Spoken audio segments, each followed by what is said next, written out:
This is how I build choice-based lessons for all of the grades that I teach, K through 12. And it's really a matter of trying to avoid this kind of stuff where we have all images essentially looking the same. We've got the Monet bridges. This says nothing about the artist who made it. Sure, they can kind of mimic an image, but we need to get beyond that. So how do I do that?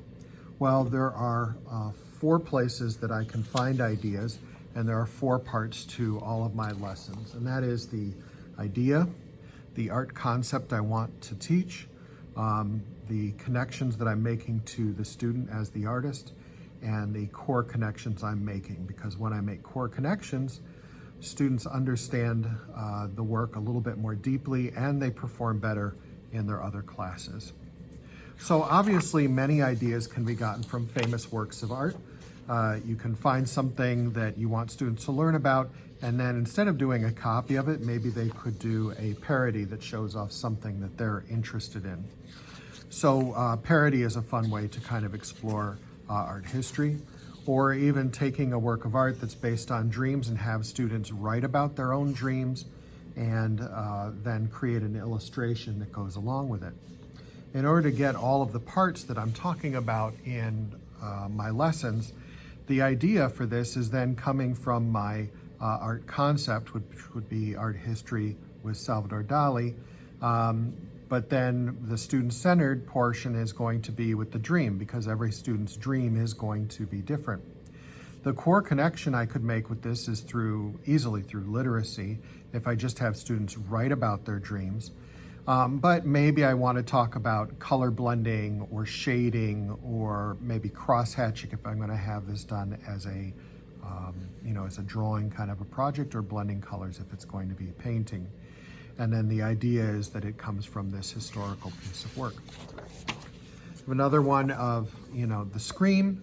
Again, if this is the idea, then the art concept is obviously art history. Student-centered, I could have students talk about what stresses them out. What do they fear? Maybe it's going to be a spider. It doesn't have to be a parody of this particular image. Parody can get very tiring after a while. But have students talk about what it is that they fear, what is stressing them out, what are they not looking forward to maybe. And then the core connection again could be easily literacy, but then diving into expressionism and how it was talking about the pending wars. We could talk about World War II, what was happening in Europe at that time, to make historical connections outside of the art room. So these are, obvious, easy ways to kind of make connections. Christina's World can talk about loneliness and separation. Jacques-Louis David, An Oath of the Herati, could be talking about heroics and how a student has been heroic. What did they do, or an achievement that they had that they were very proud of? So those are some easy connections through art history. But we get ideas from lots of different places. This is a screen grab that I did of it was actually a commercial for a product that was a teacup, and we have like dinosaurs and monsters invading a little Japanese or Chinese town in here. So I thought that was an interesting kind of idea. So the idea is coming just from social media. The art concept, well, I could look at this and then do monochromatic colors. Maybe if the design was printed on the cup, we could talk about printing as an art concept. Juxtaposition, putting 2 things together that don't necessarily belong. Student-centered, well, they could design some juxtaposition, something classical connected to something that they're interested in. So if they like video games, then they would, create a form that maybe connects to a culture. This one happens to be, China, but they could make some connection to that along with video games. Or the student could look up their own culture. So if they were from Sweden, they could look up Swedish patterns and then create a juxtaposition with their culture and their interest. So that's another way to student-center it, so not every cup comes out the same way. The core connection could be a historical one, talking about how cobalt was used as a glaze. We could talk about the chemistry that's involved in that, and certainly ceramics lends itself to a lot of chemistry connections. This was a political cartoon of some kind based on education, about how we're measuring students by a certain concept, and then we're missing out on the creative thinkers, so they're not going to measure up to all the rest of the students. So this was just an idea that I saw on the internet, and I thought, I could use an art concept like wet on wet with watercolors. We could do an art concept of, we've got contrasting colors here, so creating something that makes use of contrasting colors. The student-centered could be students talking about what issues they care about and creating an illustration based on that, or what makes me unique or different from my peers. So that's kind of what this is talking about, but every student will have a different sort of idea about that idea. The core connection could be doing some research about that particular issue. The core issue that the student, is making a connection to, they could dive deeper into the research about that. What's happening in the movement? Is it a political movement? Where would they find help for that particular issue? So this could be a research connection. It could be a literacy connection if they're writing about it. So we have lots of ways of kind of making connections to the core. This was a photograph I took in an aquarium, and I thought it was really kind of a beautiful space, and I love the the overall use of blue. I love the textures.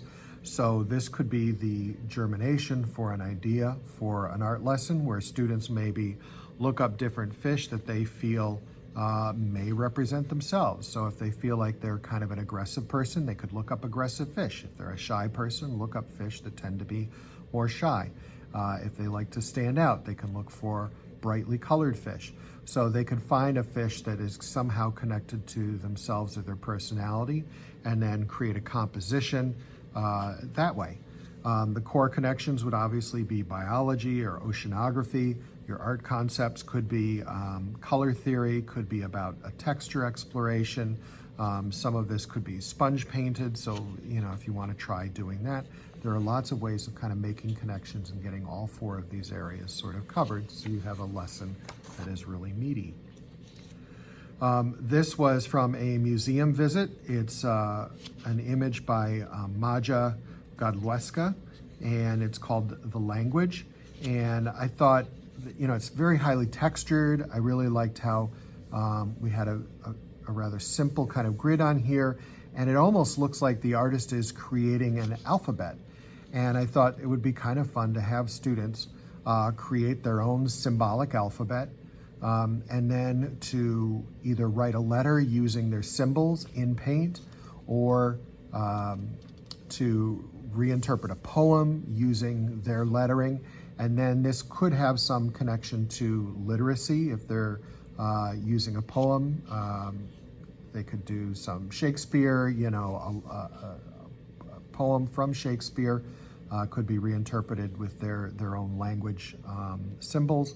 You could talk about, for your art concepts, texture, line, shape.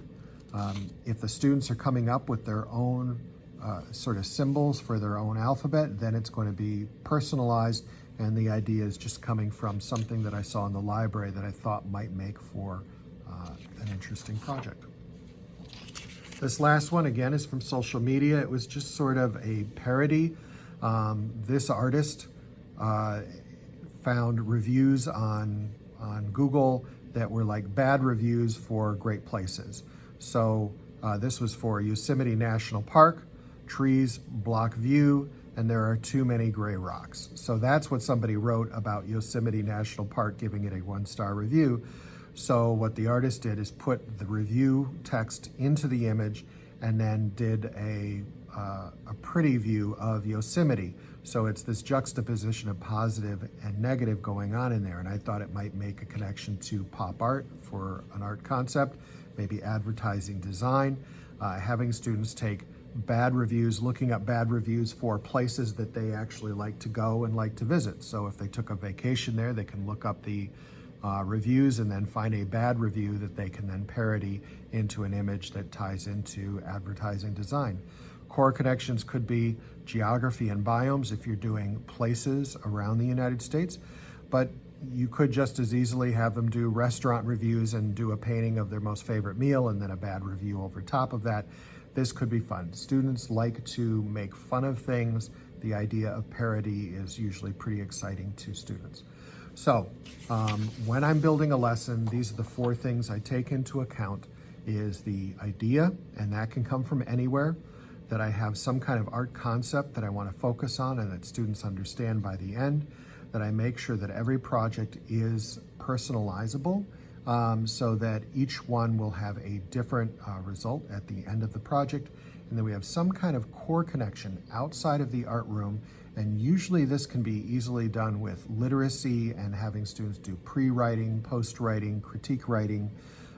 But there can be some core connections to, when we talk about light, we could talk about prisms and physics and how light can be broken down into the spectrum. Any kind of those core connections are easy to make in any lesson and don't have to take up a lot of time. But this is what I do as I create my lessons. If you found this to be helpful, please check out my other videos and like and subscribe, and please share what I've got here with others. Thank you.